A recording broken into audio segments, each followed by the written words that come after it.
You've probably seen the headlines. The US just banned Chinese humanoid robots. Well, that's a little awkward because I own two of them. So this here is the Unitree G1 and this here is the Agibot X2.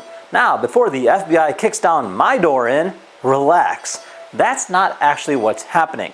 So let's go ahead and clear up that confusion because, well, there's a lot of misinformation floating around right now.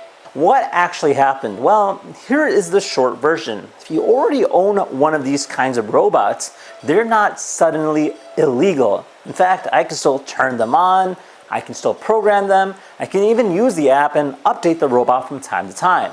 And well, obviously, still make videos with them, just like this. The new restrictions are mainly about future imports of certain Chinese-made connected technologies into the United States.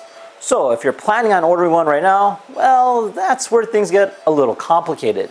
Now, this is still a developing story, so we'll see how things change over time in terms of policies.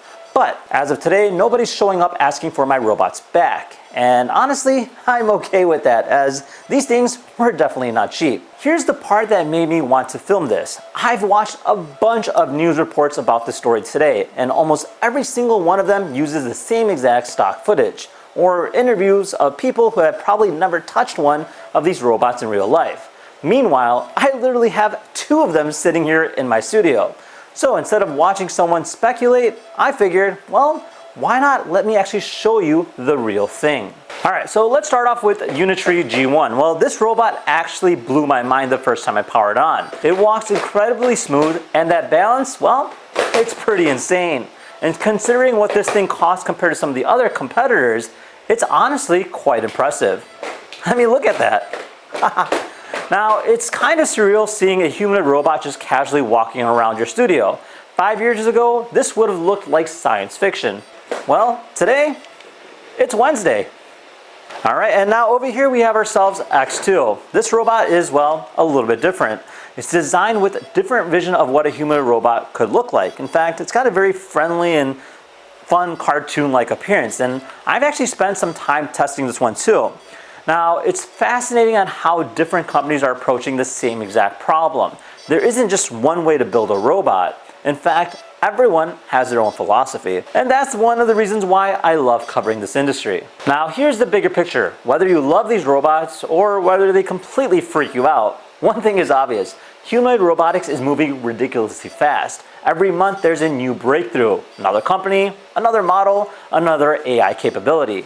And that's exactly why stories like this matter, because they aren't just gadgets anymore. They're real products, real businesses, and eventually they're probably going to be part of your everyday life. Well, now what happens next? Honestly, nobody knows. Will companies find new ways to sell these robots to the US? Will American companies build stronger competitors? Or will policies change over time? I guess we'll have to find out. But the nice thing is, I don't have to guess, because whenever something changes, I can literally test it. So yes, the headline has everyone's attention. But honestly, the real story isn't about politics. It's technology.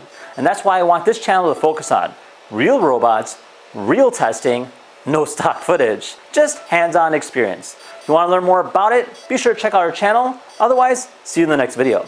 Take care, guys. Bye-bye.